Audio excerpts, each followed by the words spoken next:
Hello and welcome to this webinar on Bigleaf maple sugaring. If you're watching this means you're interested in making maple syrup using our native bigleaf maple species, Acer macrophylla. So in this webinar, we'll be discussing multiple different aspects of bigleaf maple sugaring, including a lot of technical stuff, but this is ultimately geared towards a hobbyist that is trying to make bigleaf maple syrup for the first time. I am Patrick Schultz. I'm an extension forester with Washington State University. I have been doing outreach and studying bigleaf maple sugaring for several years now. I picked up quite a few tricks that I'm hoping to share with you to make your first attempt a little bit easier. Getting started, if I can get my slide to move here. What we'll be covering, we'll start with a little bit of background, a little more information on sugaring in the Northwest, talk about what causes sap flow in maples, and we'll get into tapping, of course, collecting sap and then processing that sap into syrup, finishing, filtering, and storing. And although this is focused on the hobbyist, we will discuss commercial opportunities to make income selling bigleaf maple syrup, and some additional resources.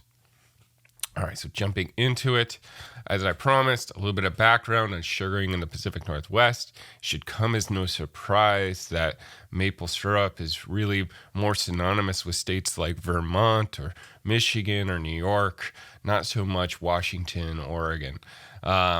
So, there is minimal history of maple sugaring in the region, and that includes minimal history of indigenous use of maple sap. There is some evidence, but it's pretty limited, and a big reason for that is likely that the sap in bigleaf maple has a much lower sugar content compared to that of the aptly named sugar maple in the eastern part of the country, where there is a really rich history of indigenous use of maple sap, just because it was easier to process, most likely.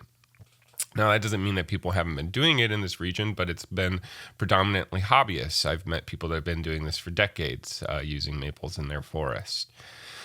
Now, until recently, though, there was not any commercial sale of bigleaf maple syrup in Washington or really in the United States. There was some in British Columbia, but even that is quite recent. And that is largely due to advances in sugaring technology, particularly something called reverse osmosis, which we will touch on lightly. So that's leveled the playing field for the Northwest and really anywhere in the country or world where there are maples with lower sugar content compared to sugar maple. It's made it much easier to process sap into syrup, and we'll talk about why. Bigleaf maple syrup, though, has a really unique flavor, a unique story, and of course it's highly regional, and for that reason it has a very high value right now. That's what we'll talk about when we get into commercial opportunities. So there's been several efforts, particularly by that of the University of Washington, to set up commercial production for bigleaf maple syrup in this region, and part of that effort has WSU Extension and Oregon State University have also teamed up in that effort over the last several years to develop that commercial production, and that includes a lot of outreach and support for hobbyists. Just knowing that anyone that tries this is going to start at the hobby level. Anyone that ultimately becomes a commercial producer still starts with 5 to 10 trees, and also recognizing that there is a lot of value in hobbyist production, which we'll talk about more later. That includes agritourism opportunities. So a little more background. One of the reasons that this is such an exciting opportunity is that, there are great commercial and hobbyist opportunities, but bigleaf maple sugaring pairs really well with everyone on the spectrum from conservation to working forest objectives. It adds value to bigleaf maple, which is a historically maligned species because of its sort of weedy growth, but has really significant environmental benefits. Not everyone knows this about maple, but it has a lot of really great environmental benefits, including, of course, carbon sequestration. That's sort of the low-hanging fruit of it, but there's also really significant wildlife benefits. For instance, bigleaf maple produces early season sources of pollen for pollinators early in the spring. It can be a really important resource for pollinators. It also is really effective at building forest soils. So a number of benefits maple provides, probably been undervalued by the fact that it has very limited timber value. It's not completely valueless, but it's certainly not as valuable as Doug fir or western red cedar. So over the course of the last century or so, bigleaf maple has been maligned and largely gotten rid of in favor of some of these more valuable timber crop trees in spaces where timber is the objective. But adding value to it through bigleaf maple syrup production can help hopefully preserve some on the landscape. It works really well in riparian buffers, which of course riparian buffers are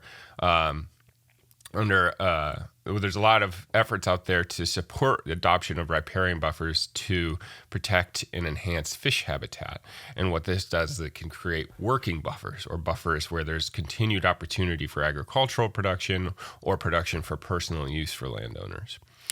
And then, of course, it can preserve forest land by providing alternative forest income or income in between timber harvests, which is additionally supportive of working forest objectives. All right, so into the technical parts. How does maple sap flow work? Well, this is a pretty unique process for maples, and anything in the Acer genus has this mechanism. And it is essentially a response to changes in temperatures, specifically freezing temperatures and warming temperatures. Followed in close succession, to be clear. So what's happening is freezing temperatures cause essentially a negative pressure inside the tree. So during the sap season, which for us here in the Northwest is going to be any time we can get a freeze, which would be largely between November and March. When we get those freezing temperatures, a vacuum or negative pressure occurs inside the tree because there is gaseous space, and this is what's pretty unique to maples, in the intercellular space within the stem. So when gas freezes, it contracts, and that contraction is what causes that negative pressure, which draws water from the soil. Even though the tree is dormant, it's drawing water from the soil up into the xylem, also called the sapwood, and then even up into the upper parts of the tree. In the process of drawing water into the stem, it's absorbing sugars and minerals and becoming sap.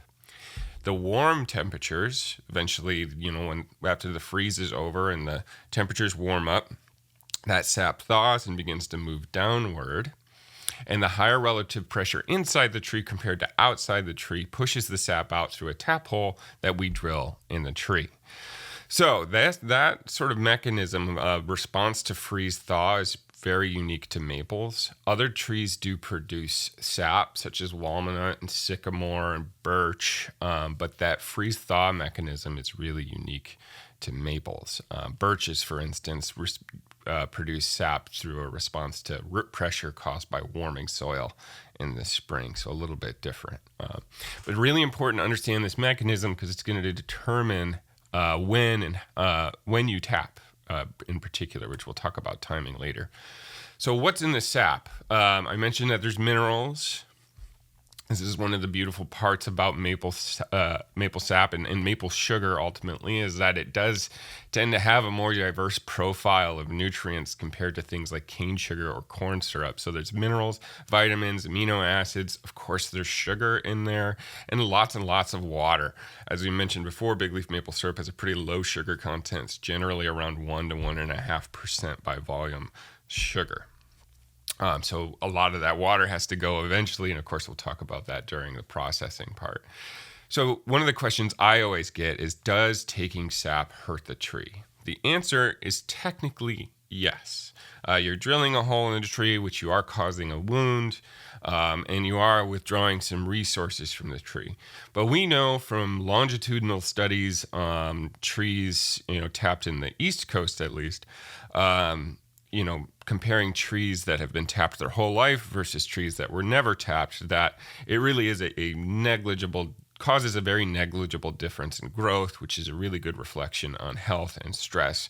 So this is also why we have sustainable tapping methods, which I'll get into, and ensuring we're not taking too much. And as long as we're not taking too much, what I like to compare it to is sort of drawing blood from the tree.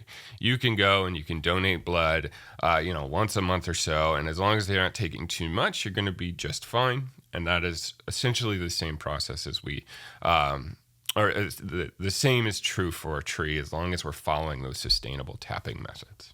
So don't worry too much about hurting your tree, especially most people know that bigleaf maple is actually quite difficult to kill. Many timber growers know that for sure. All right, so finding your sugar bush. This is kind of the next step. And if you aren't familiar with this term, your sugar bush is just wherever your maples are that you're tapping. It's sort of a folksy term for it that we got from the East Coast. So I don't want to assume that anyone knows or everyone knows how to identify bigleaf maple. I'm sure many do, but not everyone will be able to, or not everyone's like me and just stares at trees all day and can spot them, from 100 yards out. But it's also really important to be able to ID them during the winter, which is when we'll be tapping. So not everyone knows how to winter ID a maple as well. We'll talk about that here. So talking about with the leaves on, at least we can, it's pretty easy to ID. Bigleaf maple, true to its name, has very large leaves, often 12 inches across or more. Those leaves have 5 distinct lobes that give it that maple shape. Tend to be dark green on top, pale underneath. And then the last bit here is really important, which is that they are oppositely arranged. So here we're looking at buds, which would be future leaves. So the leaves and the stems and the buds are all going to be arranged directly opposite of each other, unless it's the terminal bud at the end of the twig, on the stem. And that's opposed to something like red alder, where it would be, you'd have a bud here and a bud here, and they would alternate up the stem. So that opposite arrangement is really distinct to species in the maple genus, the Acer genus. And specifically, there are very few large canopy trees in Washington that are going to have this opposite arrangement, in Western Washington at least. And in fact, there's only 2 species, bigleaf maple and Oregon ash. Oregon ash is also going to have that opposite arrangement. Now, it's pretty easy to tell Oregon ash from bigleaf maple and when the leaves are on the tree. During the winter, it can be maybe a little more difficult. And in forestry, we often get into winter twig ID. And that's by looking at the shape and form of the buds. And so what I like to say for maple is that the buds look kind of like a pope's hat or like a king's hat, something very royal. Whereas I don't have a picture of it here, but Oregon ash, if you were to look up a picture of those buds, they look a little bit like a Nestle's chocolate chip. So they're very distinct looking buds. And if you're ever really unsure in the winter, you could grab a twig and take a look at those, and you would be able to tell for sure. But one of the things that's really important to know too is that bigleaf maple and Oregon ash tend to grow in pretty different habitats. They might grow near each other, but Oregon ash really likes wet soils, as in standing in water. And maple, although it likes moist soils, really likes it to be well drained. It's a little more finicky that way. It wants moisture, but it wants it to kind of run through the soil. So maple won't be found in places really often, at least, where water is ponding much of the year, and that's where you're going to find ash. So I like to joke, in the winter, if you're unsure, look down and see if your feet are in water, and you might be looking at an ash if they are. Other identifiers in the spring, maple will produce these really long, beautiful greenish yellow flowers. These are edible and frankly delicious too. I really recommend, a great recipe is to make maple fritters of these, put a little cinnamon on them and dip them in maple syrup. You'll thank me later. It's a really great recipe. It makes all the work for making maple syrup worth it in the spring. So these flowers eventually turn into double-winged samaras, which are those famous helicopter seeds that we associate with maples. which those typically drop in the fall, which is right about now. This is being recorded in October of 2024, by the way. So looking at the bark too, I mean, the bark can be hard to ID again unless you're staring at trees all day like me. You're probably not going to be able to ID trees by their bark, but bigleaf maple bark is really quite smooth when young. When it gets older, it takes on this grooved appearance, but not quite as grooved as Oregon ash, again, if you were comparing those two. And then in terms of habitat, I mentioned it likes moist but relatively well-drained soils. It also grows, as I mentioned, kind of like a weed, right? It has very vigorous growth, and one part of that is it is a vigorous stump sprouter. So in areas where maples have been cut down, those trees respond. They come back with a vengeance, and tons of different stumps, dozens of stumps will sprout back from that stump and take advantage of that existing root system, and they'll be able to grow really, really fast. This is like part of what I was talking about, where timber growers actually have a difficult time with maple and can actually be really difficult to kill, and they create these really big, wide spreading crowns that outcompete some of the timber trees. And they can grow and sustain multiple stems. So it'll sprout back with dozens, but over time that will thin out to 5 to 10 as the tree matures, but it will still be able to sustain several different stems. And that's part of, all of these traits are part of what makes bigleaf maple, such a great species for tapping, even if it does make it really quite a nuisance for timber growers. All right, so which trees to tap? So the general rule of thumb that we've derived from tapping in the eastern United States is that you shouldn't tap trees that are less than 10 inches at diameter at breast height. So diameter at breast height, although breast height can differ for people, is we consider it 4.5 feet off the ground. So if you're measuring a tree at 4.5 feet off the ground, measuring the diameter, which is from one side of the tree to the other, which you can do with a cloth tape, and then divide that number by pi, 3.14, that will give you diameter. And there's also diameter tapes that will just give you are already divided essentially and give you the reading, which I highly recommend. But with bigleaf maple being the weedy, difficult to kill species that it is, I think that it is possible to push this a little bit lower, maybe to 8 inches, because it does tend to grow a lot faster and is much less sensitive than the sugar maple, which these guidelines were designed for. But I wouldn't really go any less than 8 inches personally, unless you're dealing with these multi-stem clump trees, which I'll talk about how to approach that in a future slide. But these multi-stem clump trees are really great candidates. As you can see here in this picture on the right, we have a clump. This is all genetically one tree with 8 or 9 stems that are all tappable and can sustain a tap each, which is really pretty excellent. So avoiding trees that are sick, dying, or stressed is important, both because they're not going to produce as much, stressed trees are not going to produce as much sap or as high quality sap, but also you don't want to add to the stress of that situation and the stress that tree is experiencing. Trees with heart rot should be avoided, although it can be hard to tell if they're going to have heart rot until you are drilling into them, which I'll talk about later. And large old growth trees, there's kind of an anecdotal debate about whether or not those are worth tapping. And by old growth trees, I mean, 3 to 4 feet in diameter. My experience is that they don't actually tend to produce as much as some of the smaller trees. The University of Washington's research revealed that bigger trees are better, but that went up to about 24 to 28 inches in diameter. But some of those really big monster old growth trees, in my experience, don't seem to produce as much. Other people have said they're good producers for them, though, so that's just anecdotal. But I do think that there is an effect happening where the bark is so thick that you're accessing perhaps less of the sapwood. I think it could also take a harsher freeze or harsher freezing conditions to actually cause that sap flow mechanism in them too, because they're so large. All right, so in terms of site factors, these are important as well. Grade is really important depending on what kind of system you're using.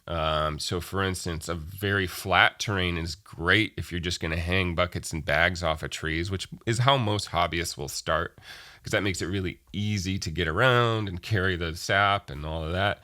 But if you're using one of these tubing systems, which we'll talk about, they use gravity to drain the sap, and you're going to want at least 5% grade to sufficiently drain that tubing and avoid it from kind of sitting in there and going stagnant.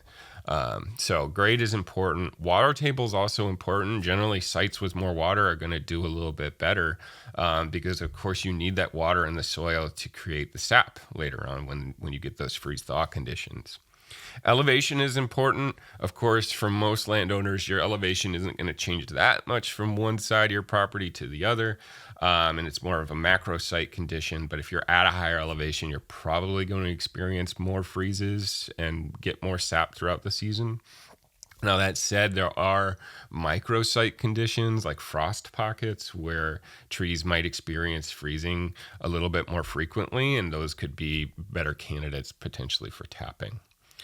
Proximity to the coast, this is another thing that came out of the University of Washington's research, is they just found that if you're really close to the coast, within 5 to 10 miles or so, especially out on the peninsula, like Jefferson, Clallam, Grays Harbor County, really close out to the coast there, you get that temperature moderation effect that prevents freezes.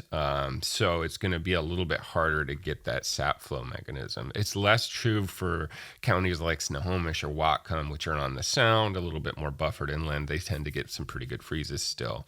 But just something to consider if you're in that proximity to the coast and you get that temperature moderation effect by the water.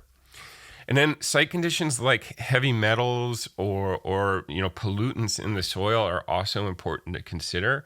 By and large, most people are not really going to have to worry about this, but if you happen to know that an area that you want to tap was an old dump site and there might be, engine oil or something in there, heavy metals in the soil, I would avoid tapping in those spaces because trees can be really effective at it's what's called bioremediating some of those heavy metals. It's actually a method to restore some soils is to go and plant trees that are really good at absorbing some of those heavy metals. But ultimately, they can end up in the sap, more specifically in the sugar sands, which we'll talk about later. So if you happen to know that a site has a really, bad problem with soil pollutants, then I wouldn't really tap in that site. But for most folks, it's going to be not really something that you're concerned about.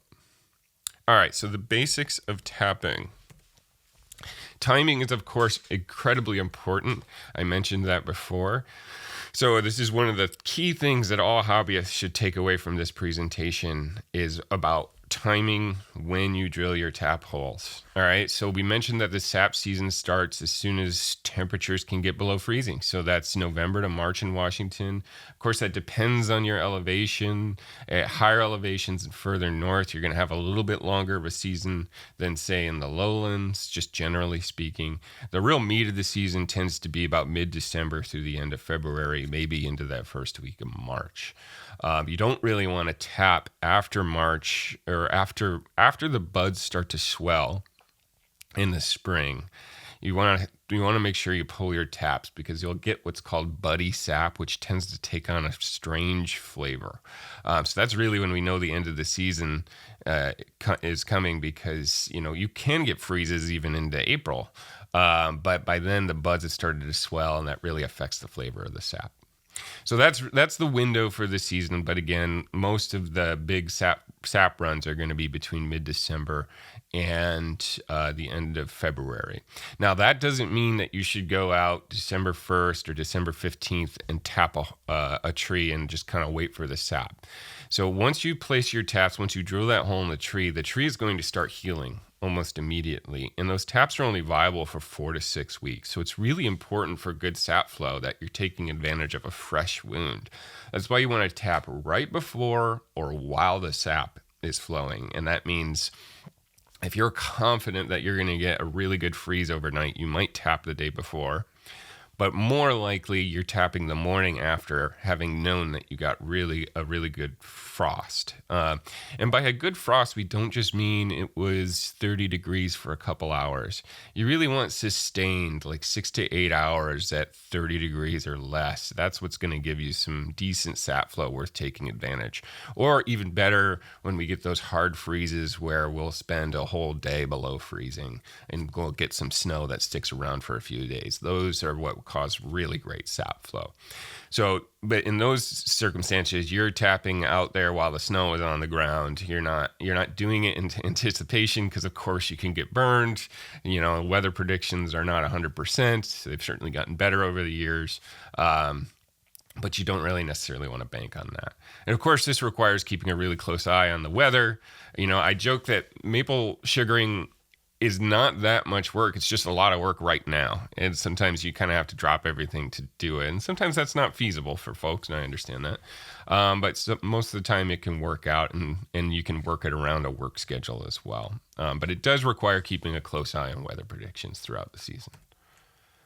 So taps and bits. So you want to use a drill bit size that matches your tap size. Obviously, 9 times out of 10, that's going to be a 5/16 drill bit, something most people have around in the garage for sure.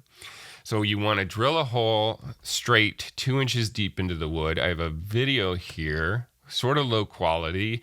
I have to forgive the fact that I'm holding the phone in one hand and trying to pull the drill out with the other, and found I didn't have enough leverage to do it without shaking the camera a whole bunch. But you can see there, the shavings that came out were nice and white and fresh. If you saw any brown or rotten wood coming out when you were drilling that hole, you would have wanted to move on to the next tree.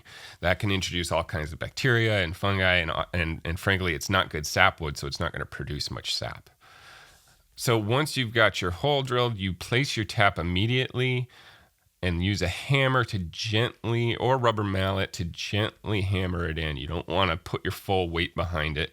And you keep tapping and tapping until it's secure. Oftentimes you'll hear a little pitch change in the when you're hitting the tap, it'll change pitch, and you'll kind of know it's secure in the tree there. So there's lots of different types of taps as well. There's the big decision really is plastic versus metal for hobbyists. At scale, at any sort of commercial scale, you're not using metal, you're using plastic because it's just too expensive to go with metal. But for 20 to 25 taps or in that range, metal is totally feasible. They're great. They'll last forever, and you can clean them really easily. They're stainless steel, so they clean really well. So that can be a great route for the hobbyist. But plastic can also work too. I mean, you can reuse the plastic. It's a little difficult to get completely clean like the stainless steel is, but certainly can be reused.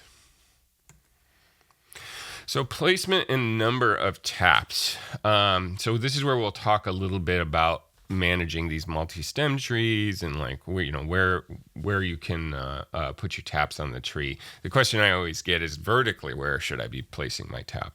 And according to the theory of sap flow, which is that the sap is coming from sort of the top of the tree after having gone through that freeze and thawing and moving its way down. In theory, you would access more sap by tapping lower in the tree.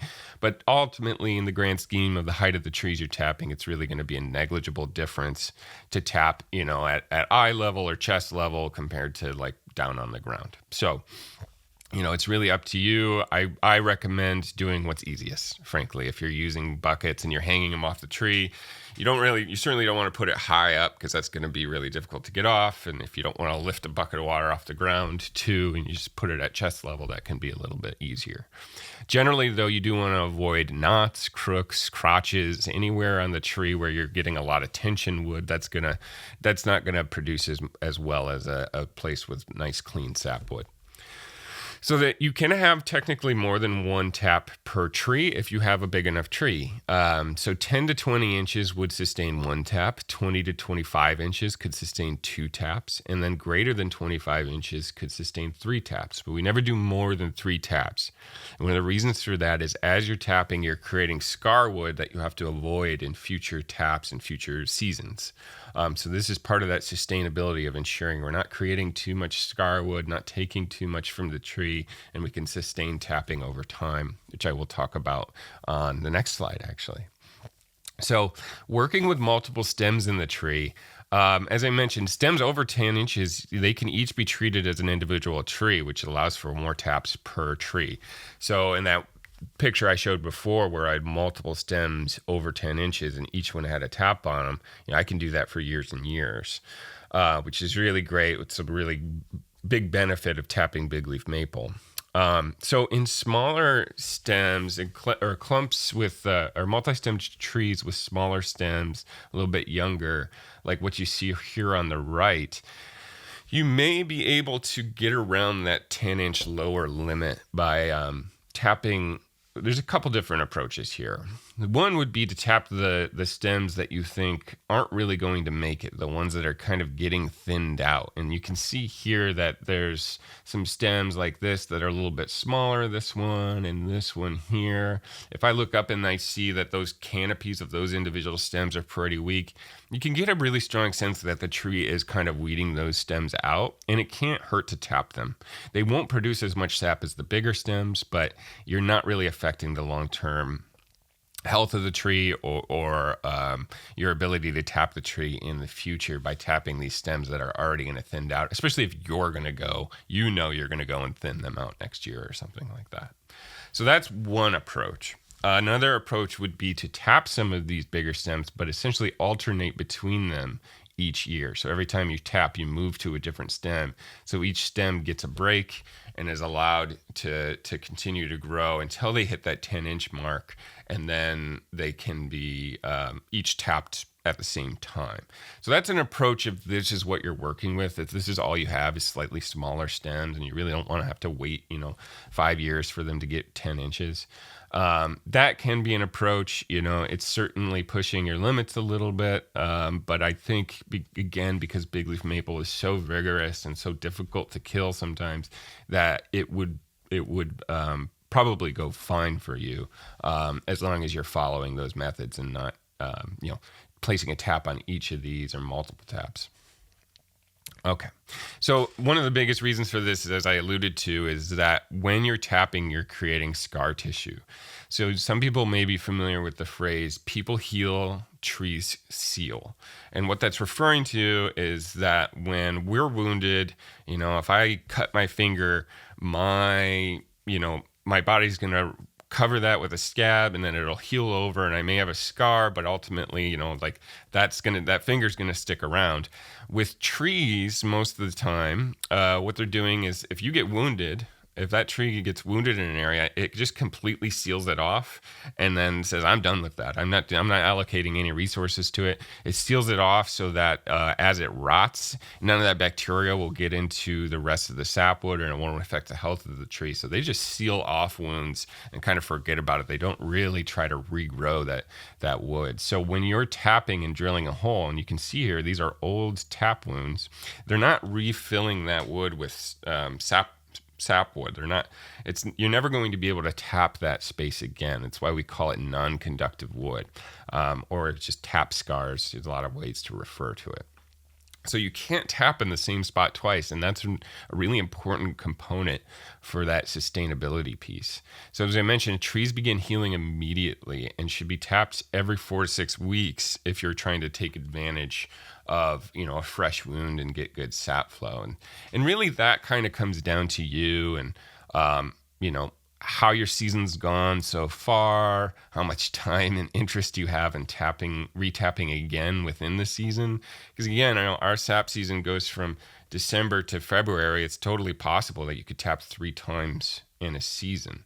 But the situation would be where you want to take advantage of a really good sap flow. So for instance, if you tapped on early January, you had a good sap flow, and then it's coming up on February, maybe February 1st, you see the weather is looking good for another really good sap flow.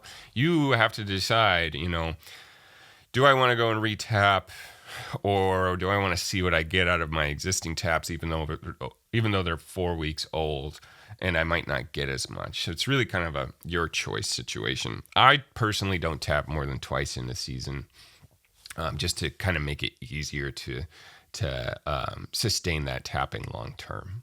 But it's up to every person, and again, your time is going to be a big factor in that.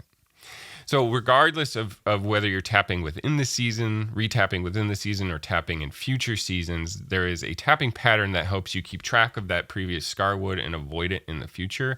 And what that looks like is to essentially go 1 to 2 inches down, or 1 to 2 inches over, and then 1 to 2 inches, or 10 to 12 inches down. Sorry. And the reason for that is you can see how this scar looks vertically on the tree. In this picture right here, the scar is about 1 to 2 inches wide, and it goes 10 to 12 inches down and 10 to 12 inches up. So by following that pattern of that scar wood, going 10 to 12 inches down and 1 to 2 inches over, we avoid that scar tissue completely. So that's how that tapping pattern works. And then you can go 10 to 12 inches up and 1 to 2 inches over, and then just keep doing that until you work your way around the circumference of the tree completely.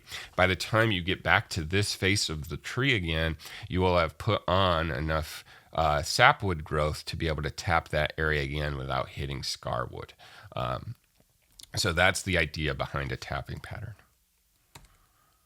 All right, so one of the questions I always get is, how many taps and trees will I need? Is it worth it? Should I even do this if I only have one tree? And that's totally up to you. I know people that have one tree, and they might get like a quart or a half a quart of syrup, and they had fun doing it. And other people, that's not worth their time. So this is all up to you as a hobbyist to whether or not you want to invest in that.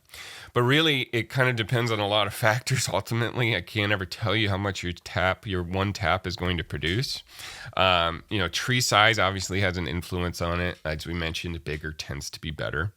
Elevation and latitude. Where are you? If you're up in Bellingham, east of Bellingham, and you're at 400 or 500 feet, you're going to get much better freezing conditions than at 0 feet elevation next to the water or something like that.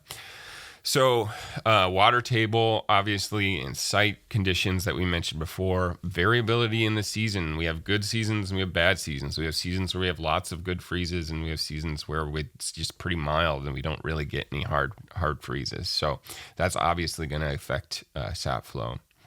And to some degree, it's a little bit how that tree is feeling that day or that season. One of the things every hobbyist will tell you is they have trees that are finicky, they have trees that are great producers, and they have trees that are duds that just never produce for them for some reason.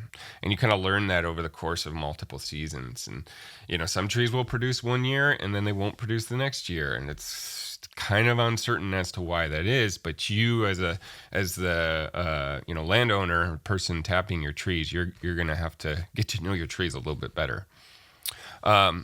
And so here's a conservative estimate for hobby scale, just to kind of put some numbers to it. Let's say you have 15 taps. You got a couple multi-stem trees that can sustain 3 or 4, a couple single stem trees out there. You put 15 taps out. Conservatively, in a pretty bad season, you could expect about 5 gallons per tap over the season. And that's over the whole season, 5 gallons per tap. At 1% syrup, or 1% sugar, rather, also called bricks, you need 86 gallons of sap to make 1 gallon of syrup. So with 15 taps, 5 gallons each, you end up with 75 gallons of sap and roughly 1 gallon of syrup. So that's not too bad. 1 gallon of Bigleaf maple syrup can go a long way. It's a very, I mentioned it has a unique flavor earlier. It's a very strong flavor, so you can make it last and do a lot with 1 gallon or half a gallon or even a quart.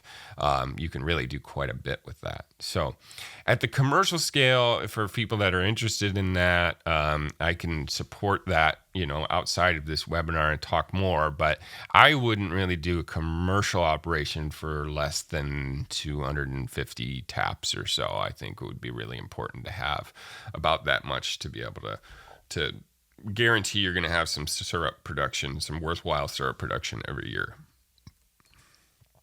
All right, so this is the model that was developed by the University of Washington from their research, and it shows potential sap production per tap over the season across Western Washington. So it's a really cool map to look at and kind of look at where you are, what you can inspect. We do have this key down here, and I translated it to gallons from liters so we can get a better sense of what you might expect in your region. But this is really important, is that this research is based on sap production under high power vacuum. And we haven't talked about vacuum, but essentially what that is adding vacuum to their tubing lines to really maximize sap production. I mean, and it can more than double the amount of sap you would get. So you really have to keep in mind that these numbers are the potential maximum possible sap in your region that you would expect, based off of different conditions like elevation, latitude, and site and stuff like that. So really important to note that this is a really high power vacuum scenario, which was reserved pretty much for commercial operations. So you could look at these numbers and maybe go 30% of that if you are doing buckets and bags, you might expect. All right, so sap collection. Lots of different ways to collect sap. Well, not that many ways, actually. Just different rearrangements of it. So buckets and bags are how almost every hobbyist is going to start. So if you're listening to this, trying to figure out how to tap for the first time, this is probably where you're going to go. And what that looks like is either buying buckets. Usually there are specialized buckets and taps that allow you to just hang them right off a tree like you see here. Or there's also bags, sap bags that you can hang right off a tree like this. And those are specialized. You usually have to buy those from a sugaring supply company. The alternative would be to buy some plastic taps and a little bit of that tubing. It's that stuff that more, advanced hobbyists or commercial sugar makers would use, and then just take a little bit of it and lead it to a food grade bucket on the ground. And this is a really cheap approach to it, because these, the sugaring suppliers are going to sell kits. They're going to upcharge them a little bit. This will be a little more expensive, but it is, ready to go. It's just one purchase. So it's I get the convenience of that for sure. But if you're trying to, save a little bit of money, this is a really pretty cheap way to go about it. Ultimately, the bucket's like $3 or $4, and then you've got just 50 cents of materials here, although you do have to buy it in larger quantities. So the pros of this: minimal setup, more or less minimal maintenance, easy to determine better producing trees and which trees aren't producing anything. So once you advance into a tubing system where all the trees are connected, you can no longer tell which trees are better producers. It's really difficult without expensive sensors and stuff like that. The cons, of course, you're doing the physical labor. You're not letting gravity or vacuum take the sap to a single location. You're going out there with your truck or your side-by-side, or just you walking out there and carrying all that sap back. And maybe that's not a real big deal. The other thing is that these bags and buckets must be cleaned regularly. One of the things that's unique to the Pacific Northwest, we have mild winter days, routinely in the 40s, 50s, even up in the low 60s. That really accelerates bacteria growth. So you want to make sure that you're cleaning these routinely. Flushing them out with water can be good short term, but every so often you're going to want to clean them with a bleach solution. I'll talk about that later. One thing too, don't use milk jugs or don't use any containers that may have contained dairy And if you're going to use containers that contain food previously, and yeah, nothing with dairy or meat. I mean, some of this is common sense, but those milk jugs I've seen people try to reuse, and you just can't get them clean enough to get the bacteria that was present in that milk out. So I don't recommend doing that. If it's just a water jug, that's fine, but don't use old milk jugs. So tubing, it would be the next step up. And it's totally feasible for a hobbyist, probably not in their first year, but maybe as they kind of dig into it a little more, to put up, one or two of these tubing lines in place of the buckets and bag system. So what this is 3/16 or 5/16 plastic tubing that, again, it connects all of these taps together and drains them to a single location, a single tank usually. And it's just held up through the trees by tension, and there's different fittings that kind of plug them all together. So the pros of this, obviously, you're not carrying sap. You can improve sap flow through natural gravity. So that is true for 3/16, the smaller diameter tubing. What's happening there is that with sufficient sap flow and sufficient grade, so a sufficient elevation drop from the bottom of the line up to the top of the line, say 20 to 30 feet, as the sap flows through that line and it fills up the entire column, it has sort of a siphon effect that it creates a natural vacuum. Which actually goes and pulls more sap from the tree. And so this has been shown to increase sap production without any sort of artificial vacuum or anything like that, especially if you have sufficient grade, which would be like, again, 20 to 30 feet drop between the bottom of the line and the top of the line. So for hobbyists that want to maximize production without investing in expensive equipment, this 3/16 tubing can be really great. And it's pretty comparable in cost to buckets and bags, but it kind of depends on whether or not you're going to have to buy a tank, which there's lots of creative solutions to tanks. So you don't necessarily have to go out and buy an expensive stainless steel tank. But you can get creative with this and keep it relatively cheap. The cons, it requires setup, and that includes maintenance and monitoring. So you do have to clean these, right? These can get kind of gross, especially when temperatures get warm. So flushing those with water and a bleach solution periodically will really help. You can just take the lines down and submerge them in a bleach solution. That tends to work pretty well at small scales.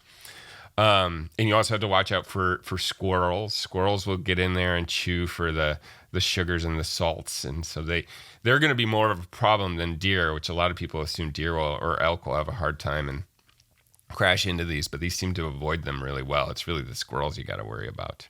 And of course, it does require good slope, and that means that whatever collection tank you're using has to be at the bottom, and that could be in the wrong direction from where you're trying to process it, and that can make things difficult. So you have to think about that sort of infrastructure that comes with using a gravity system.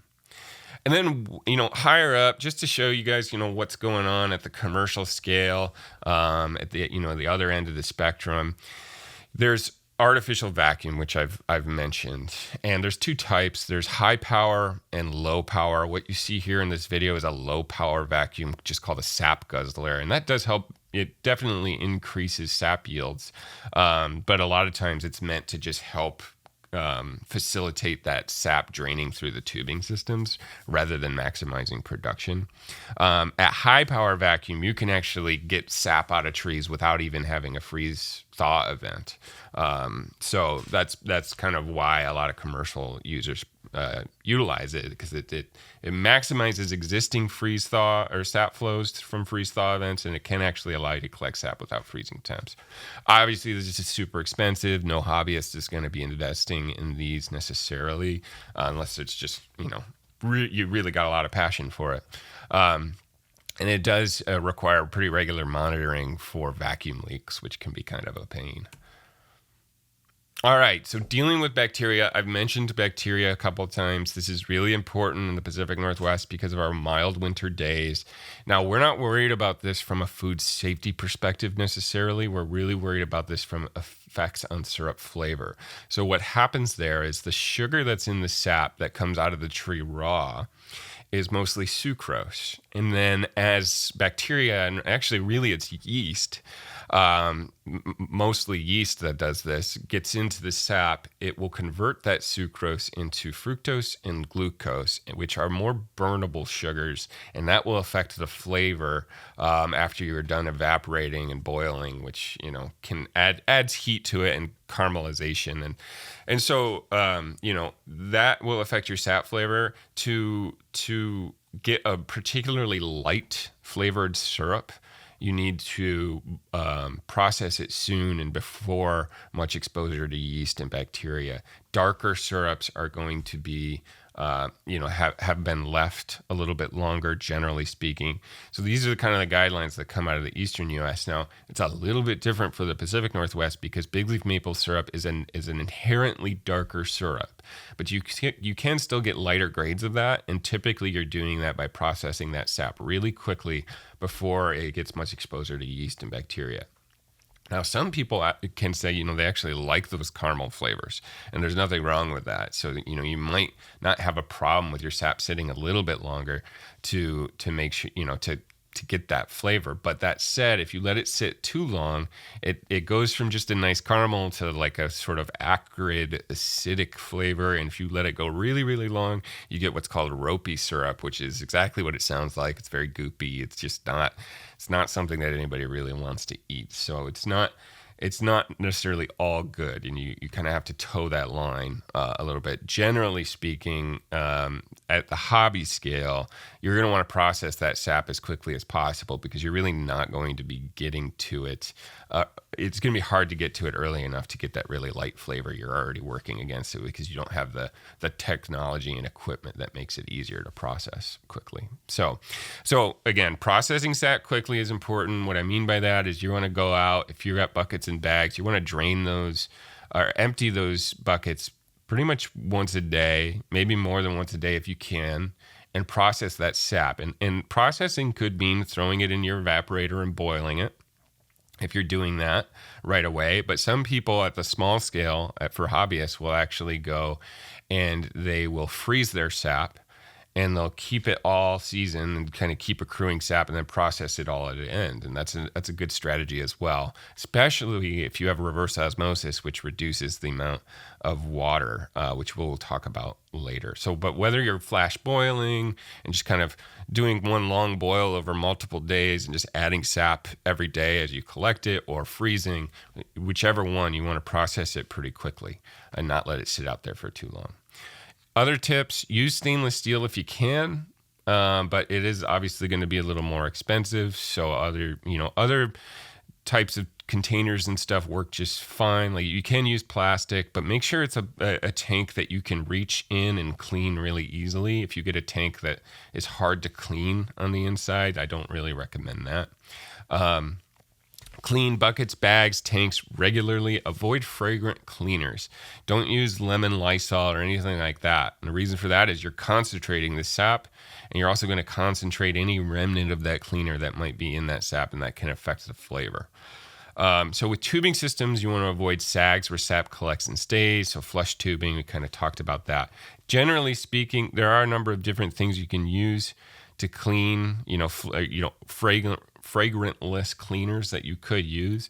I recommend a bleach solution of 400 parts per million to 600 parts per million and 20 minutes of contact time in your tubing, or scrubbing out your buckets with this bleach solution is going to work really well. And the beauty of bleach is that it breaks down into essentially salt and water. So it's really it's pretty good for cleaning out in the woods without having too many detrimental effects. So just briefly, I want to touch on sugar bush management, which is forest management for bigleaf maple sugaring. We could spend a whole workshop on just this, but just some highlights here. The first is obvious. Fast diameter growth equals more sapwood to tap. So whatever you can do to make sure your trees are happy, healthy, and vigorously growing is going to support your tapping. And that could mean, going out and thinning trees, or thinning out those multi-stemmed trees to the number of stems you think they'll be able to support long term. Those are really good activities to ensure lots of fresh sapwood to tap every year. Avoid spreading heart and butt rots. This really comes down to just if you're doing any pruning, doing it during the dormant season tends to be best. Other than that, there's not a whole lot you can do to mitigate those. But if you can reduce your pruning to when, basically between November and March, that is ideal for avoiding spreading those heart and butt rots. Remember, bigger is better up to a point. We talked about size of trees, so thinking about size and maybe when you might harvest or even coppice, which is the next point, is that multi-stem trees means more taps and ultimately better yields. So you could actually manage for multiple stemmed trees, and that's called coppicing. So what that would look like is if you have a single stem maple tree, to cut that down at the base and then manage the sprouts that come back afterwards, that's what's called coppicing. And obviously it's going to take time, right? If you're getting rid of a stem that you want to tap in order to tap multiple stems, in 5 to 10 years, that's a process. But if you have a lot of maple to play with, that can be something that would be something to experiment with for sure. And then I want to do a quick plug for the Natural Resource Conservation Service's Conservation Stewardship Program in Washington State offers payments for sugar bush management. So what that looks like is you could enlist to do certain enhancement activities like going out and planting more maple, or to looking at a maple stand like this that's mostly maple, thinning it out a little bit and introducing some diversity, whether that's shrubs or native trees or what have you. And then you can receive an annual payment for multiple years in that program, and you can put that money towards new sugaring and equipment. So I really like to point hobbyists in the direction of that program that are, forest owners that might own something like this, and maybe not in your first year, but something to think about in subsequent years. All right, so on to the processing. And what you might find as you get into this is that if you're like me, you really like one half of this more than the other. For me, I'm an out in the woods guy. I love going out and collecting sap and tapping trees and really maximizing that end of things, making it really efficient. The processing side is my less favorite half. I still enjoy it. But you might find, and this is where it's really great opportunity to build community. You might work with your neighbors or someone in your family, maybe your kids or something that has an interest in this processing part. And it's a really great opportunity to complement skill sets, I think.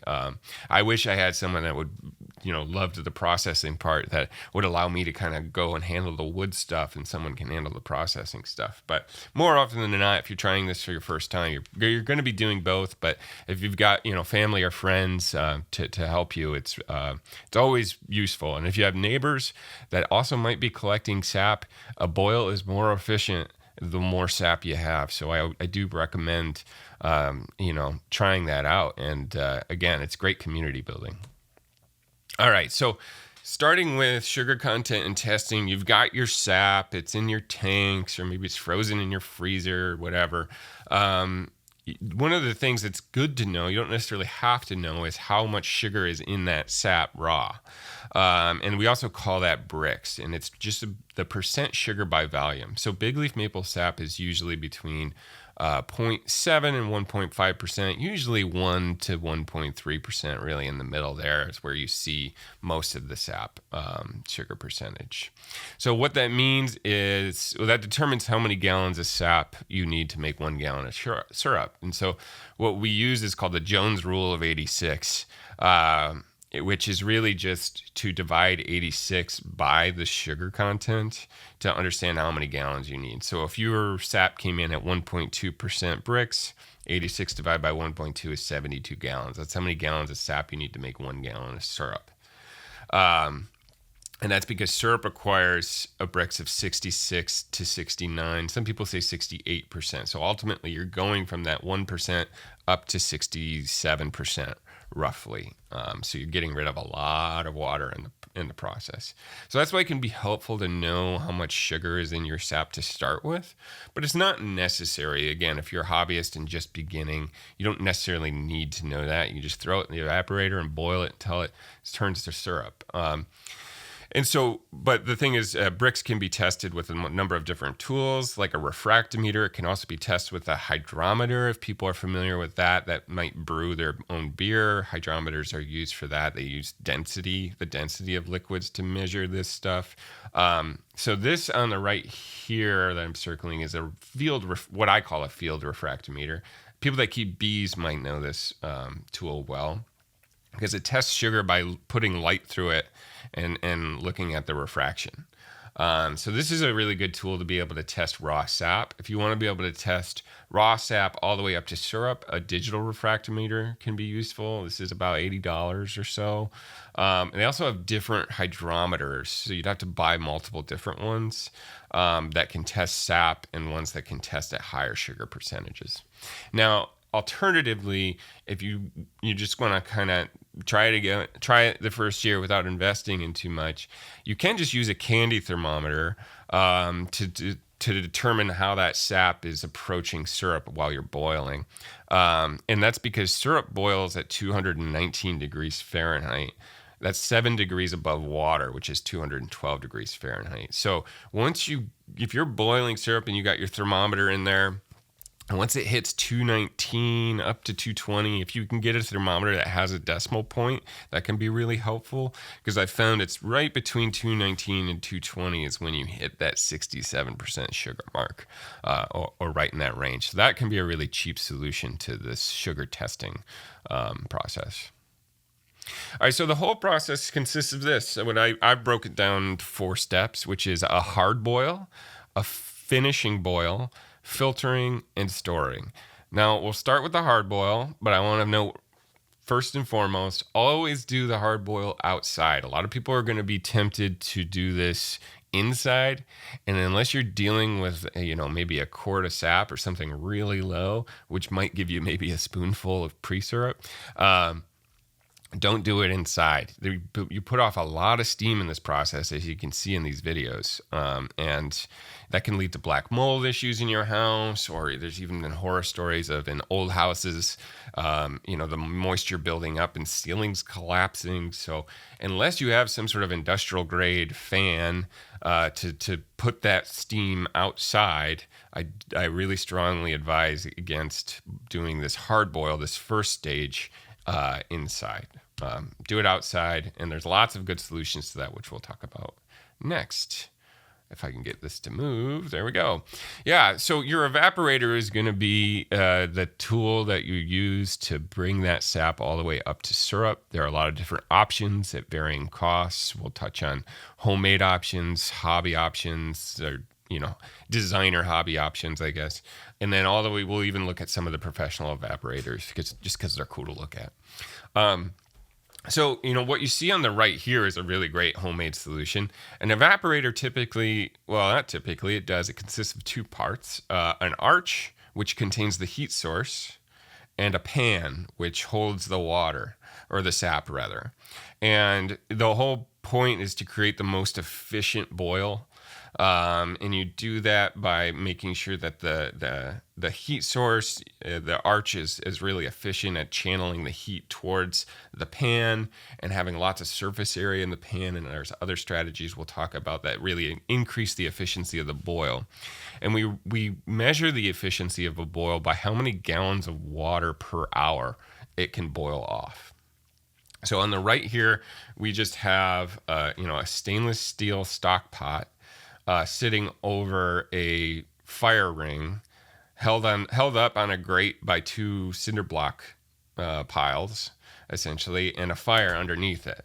So this is not a terribly efficient strategy or pan arch combination, but it is really cheap. And I think it's really creative, and I like to see this, because this is something that you can just put out there and keep, as you said, keep adding sap. Go out and collect from your buckets once or twice a day. Pour it in the bucket. Just keep that water going. Check on it once a day. If you work from home, it's perfect.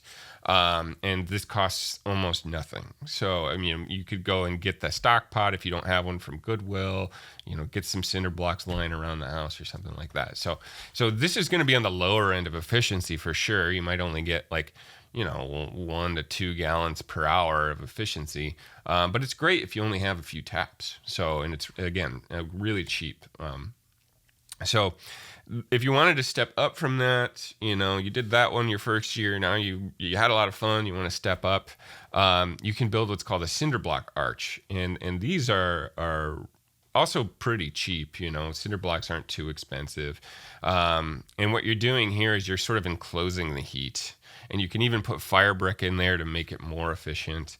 I put down some landscape rock to just protect the soil there, and insulate it a little further. And then the pan sits on top of this, and boils from there. So this is another pretty cheap solution. It's certainly, I think this only costs, the arch itself costs less than $100. The pan, which I have a picture of later, costs a little bit more, but there's cheaper solutions to that as well. And something like this is going to get, higher in the 7 to 10 gallons per hour range. And then there's the hobbyist evaporators. These are specifically designed for maple sugaring. This is my evaporator. I didn't mention this, but I operate a demonstration site in Olympia where I make maple syrup, and this is something I upgraded to after using this more backwoods, cinder block arch. So this is way more efficient, and it gets 10 to 30 gallons per hour. Great for like 50 to 200 taps. This would be considered an advanced hobbyist or maybe small. Great for like a small scale boutique commercial operation. And it's going to cost, a couple $1,000s, especially one of the things that's real difficult in our region is shipping, and because we often have to buy these from, Wisconsin, New York, and those states. So it's going to be a little pricier, but way more efficient. And then way on the other end, just to show you what the commercial operations use, is these really high-end, super efficient evaporators with all kinds of gadgets like auto draw-offs and filters and bottlers. It's really, really quite remarkable to look at. So the pan, as I mentioned, there's the arch and the pan. There's lots of different ways to make these more efficient, and the pan is a big part of that. But there are cheap options that are pretty efficient. One of those is the stainless steel restaurant pans. So these obviously can handle really high heat. They're good because they're nice and flat compared to like a stock pot, so they spread out the surface area exposed to heat a little more. And this, as you can see, can sit on a cinder block arch quite well. So these setups are actually quite nice and really quite cheap still, probably under $150 or so. Now, an upgrade from there would be buy like a hobbyist pan, just the pan and not the arch. And that's what I did here. I bought a refurbished divided pan. And what that means is that, so first of all, big wide flat pan, which is great. It's this one was 4 by 2, I think, 4 feet by 2 feet. Anyway, and it's divided into 3 compartments, and there's a slat under each of these that allows the sap to essentially flow. New sap poured in here.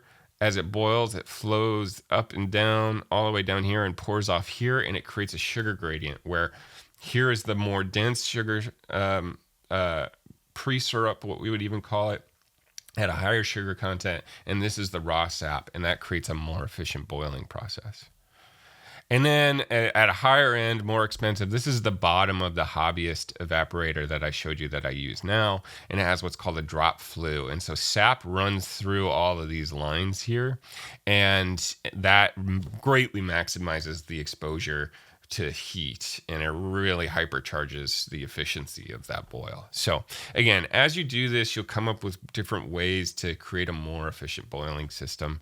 But again, starting out with just a stock pot and a fire is totally fine. A great way to start with your first try. So firewood is the best fuel at the hobby scale. If you have reverse osmosis, which we'll talk about later, then gas becomes feasible. But if you're just processing from 1% sugar all the way up to 67, gas is really not feasible. I don't really recommend it. If you can create a situation where you can use firewood, I do recommend that because it's cheaper. And frankly, if you own any kind of forest land, you probably have some firewood lying around. So one thing about during the boil is to watch out for foam buildup.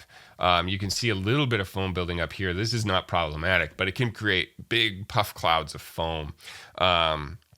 And what this does is that foam burns and adds a burnt flavor to the syrup, which you may not mind, but generally the strategy is to prevent foam buildup, and that can be done really easily by actually just using a little bit of vegetable oil and spraying it when you see the foam starting to build up. There's also like glycol powder mixtures that prevent that foam buildup as well, that the commercial operations use, because it's hard once the foam builds up. You want to remove it to avoid that flavor from getting in your syrup, but there's actually a lot of sugar in that foam, so you don't really want to remove it. You really want to prevent foam from building up if you can. So other tips for increasing efficiency: warm your sap before you enter it if you can.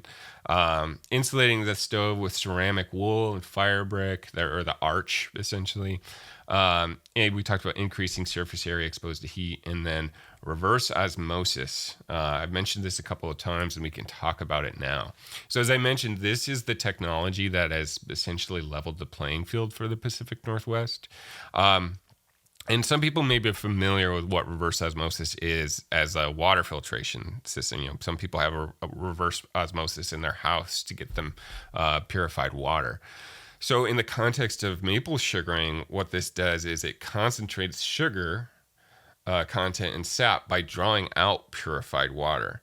So every time, let's say you have 100 gallons of sap, just pull an easy number, at 1% sugar, if you put 100 gallons through a reverse osmosis, you're going to come out with 50 gallons of sap at 2% sugar, and then you'll have 50 gallons of purified water to pour off or do whatever you want with it.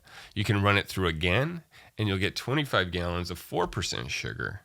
And if you have a good enough evaporator, you could go through again all the way up. At 8%, you're removing 90. If you can get it up to 8% sugar, you're removing 90% of the water. But even at 4%, you're removing 75% of the water. So this is a massive savings in time and energy. And again, it's kind of what makes it possible to make syrup with low sugar percentage sap at the commercial scale, which Bigleaf maple definitely qualifies as. So, as you might guess, a lot of this is more for commercial operations because these equipment can be quite expensive, but there are hobby scale options that are really effective, and they range from $300 to $500. This is the RO bucket. There's another one called the Nano RO. So they don't move as fast, but they can still get sap up to 4%, which again removes 75% of the water. And so if you try this out, again, it's probably not a first year purchase, but as you try this out and maybe enjoy it more, want to invest more in it, this could be a really great option for saving you time, especially if you're adding taps, right? Because that ultimately means more boiling. But I don't want to take away from the process of the long boil, as I like to call it, going from 1% all the way up to 67%. As I mentioned, there's a lot of community building there. You can invite your neighbors over to bring their sap, take turns putting wood on the fire, or just go out yourself and sit by the fire and throw wood on. It's a great way to relax too.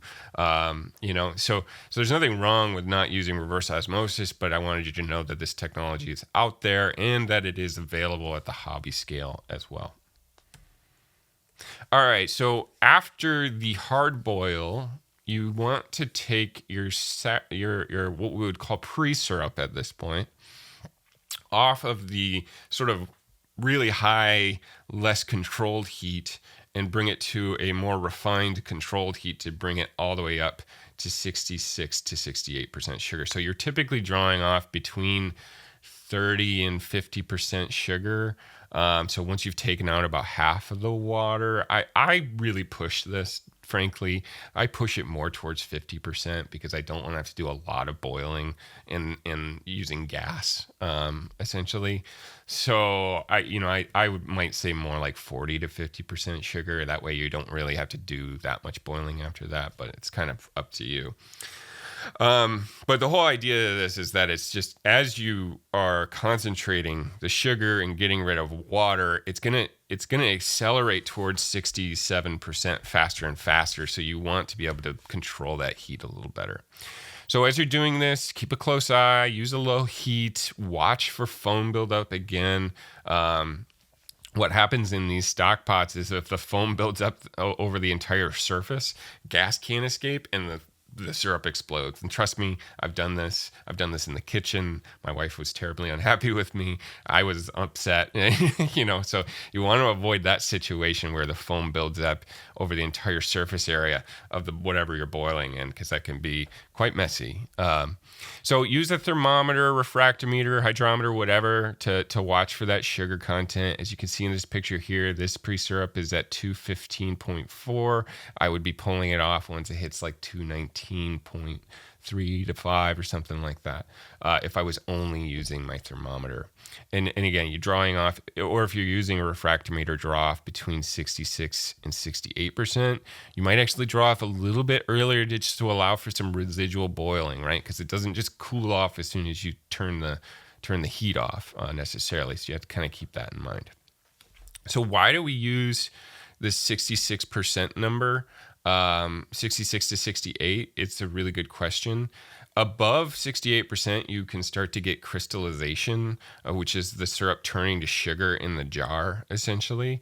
Not that bad, still edible, no big deal if it happens. Below that, that 66% number, you could have a high enough active water content in it to facilitate mold growth or bacteria growth, and that's something that you don't really want. So it's, you may be dealing in small enough quantities of syrup that it won't have enough time to grow mold, but generally speaking, it's better to get it above that 66 mark. All right, so then it goes on to filtering. Once you're pretty confident that it's it's syrup and it's within or close to that range, filtering is optional at the hobby scale for sure. And what you're filtering out, though, is called sugar sands. And what happens is, during that hard boil process in particular, with the high heat, minerals are bonding to sugars, and they create this sort of brown, granular sugar sand. That's exactly what it sounds like. So it gives your syrup a real muddy appearance. It's not going to have that nice look of what it looks like on the shelves. So there's a number of different ways you can filter it off, but some people choose not to. I like to filter it out because the sugar sands do have a little bit of a bitter flavor, and they are going to affect your syrup to the final product. So the cheapest way is just to put it in the fridge, let it settle, and pour the syrup off. The sugar sands will sink to the bottom, and the syrup will, you can pour off the syrup over time. You'll lose a little bit of syrup in this process, but it's not a huge deal. You can use coffee filters. I don't really like using coffee filters. I would probably sooner settle and pour off, use that strategy, than use coffee filters. But I know some people that use them pretty regularly. Cone filters would be the next step up from there, and they are actually quite cheap. You can see these here. So they're just exactly what they sound like, a combination of polyester and wool filter shaped like a cone to sort of concentrate that pressure towards the bottom and push that sap through a filter. And these are pretty cheap and totally reusable. I mean, you can get a set of them for like $30 or less. One thing about them, though, is especially if you're dealing in small quantities of syrup, I don't know that I'd recommend these, because some syrup does get locked up in the filters, and you might find that you're losing quite a bit. So it's better with larger quantities.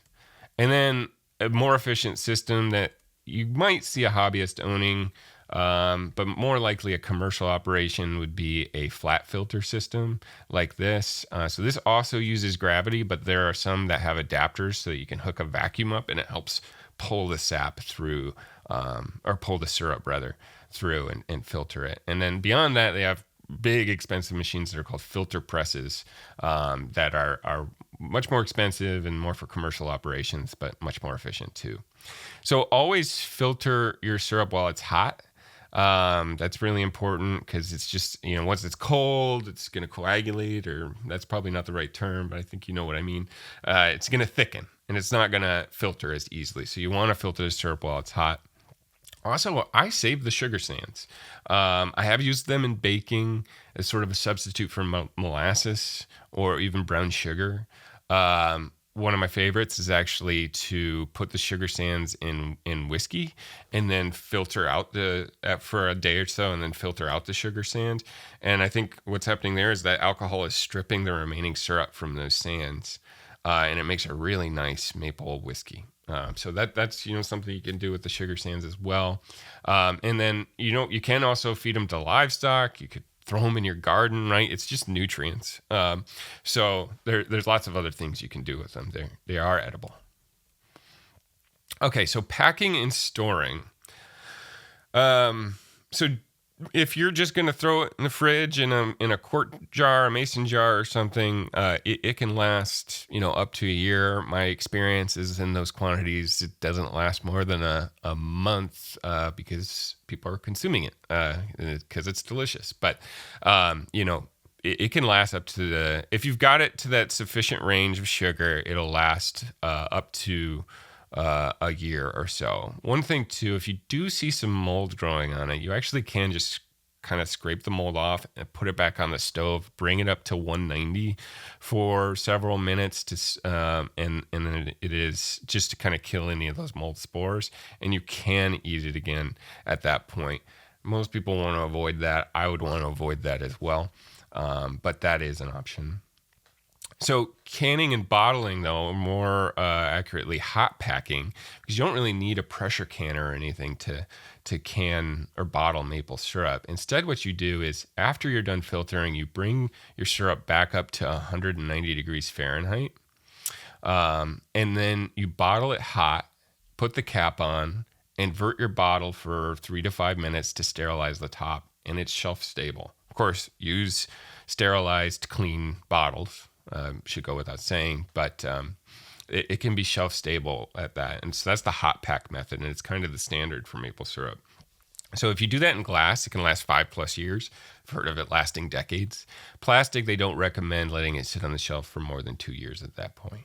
Then, of course, you can throw it in the freezer and it'll last pretty much indefinitely. And that's kind of what I do because I have freezer space for it and it's just easy. But this hot pack method works really well if you don't have the freezer space. Always refrigerate after opening, whether you hot packed it or not. Or hot packed it or froze it, you want to make sure you refrigerate it. And again, there's lots of applications here. You can use it in cocktails, cooking, baking. It's a great substitute for sugar in coffee, delicious over ice cream. And of course, it's great on pancakes. I like to think that it has broader applications than pancakes, but it is still delicious. I can't deny it. So I said I'd talk a little bit about commercial opportunities, and one of the reasons that this is just a viable commercial operation is that it's currently priced at $4 an ounce, or $400 to $500 a gallon, and that's as of right now in 2024. So that price could change, but it's been pretty stable since commercial operations started. 4 or 5 years ago now. So it's pretty exciting. It's an exciting opportunity for forest owners to make some supplemental income. It can actually be fairly lucrative, especially if you're in a place where you get really good sap flows. And the market, to, excuse the cheap pun, is truly untapped. The few people that sell commercially in Washington do a lot of sales online. They routinely sell out of their stock. There's other opportunities to sell wholesale to restaurants and groceries, bars, direct at farmers markets and storefronts. We have big markets in Seattle and Portland, but even beyond that, there's other markets. There's opportunities to explore the sort of industrial food and beverage industry and see if they would be interested in buying maple sugar. So there's a lot of opportunity for growth. One thing to consider, though, if you are interested in a commercial operation, is that a commercial kitchen license is required in the state of Washington to sell Bigleaf maple syrup. So that is a regulatory hurdle. Right now, there is not a cottage food exemption for Bigleaf maple syrup in Washington. There is in Oregon. But as of right now in 2024, you can't produce at the cottage scale. you do need a commercial kitchen license. In the future, I could see too, for those that are like me and just really like being out in the woods but don't want to deal with all the processing, there is a very real potential to have a sap market and have forest owners be able to sell raw sap that they collect to commercial producers. Especially so, as this grows, and if you know someone produces maple syrup near you, within a reasonable driving distance for you to transport sap, you might reach out to them and see if they want to buy any of the sap that you collect. They will want you to, of course, be able to guarantee you're bringing sap fresh, right? They don't want any dirty or contaminated sap. So you have to work that out, but I think it could be a really good opportunity. And commercial producers of maple syrup are always wanting more sap because more sap makes an efficient boil. So there's other maple products too besides maple syrup. We talk only about maple syrup today, really. But you can keep boiling and take maple syrup all the way to sugar.